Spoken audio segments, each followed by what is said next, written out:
There are three main considerations when it comes to picking out the best place for your base in Nightingale. The first and most important thing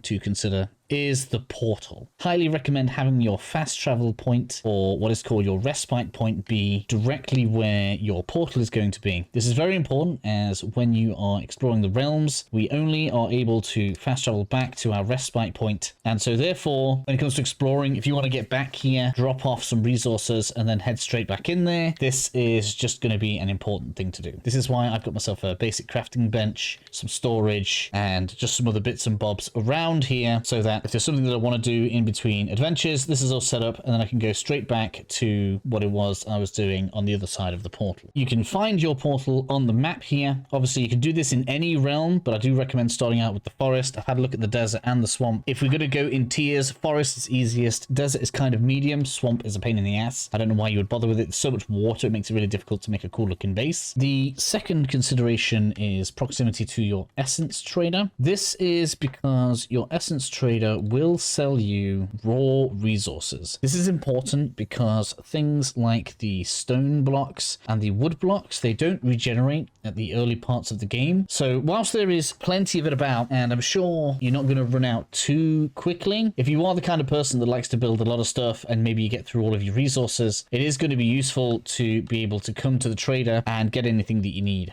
It also ends up being quicker a lot of the time if you have the essence, just come and purchase whatever it is that you want. Just something to bear in mind. And in case you haven't already found your essence trader, it should be marked for you as a quest anyway, and it's usually right next to the antiquarian site of power. The third most important thing then, and I guess this is going to be to taste, but it is in fact elevation. So as you can see, I've decided to place my main base quite close to the portal because we're going to be fast traveling here a lot. But because this is quite high and that marker over there is where my trader is, and because I've chosen to settle quite high, I can jump off of the hill and use the umbrella on the way down to save myself a good amount of time when I do need to go on a shopping trip. Of course, every map is procedurally generated, but this is, in my opinion, the best way to plan where you want to have your base put. So in my particular world, we are very close to the portal, up on a nice hill, and fairly close to the essence merchant. We don't need to worry too much about things like resources because you're going to be getting most of your resources as you go through the game through exploration. So that gives us quite a lot of choice in terms of what it is we do with our bases. And I hope these few little pointers will help you out in choosing your own perfect spot.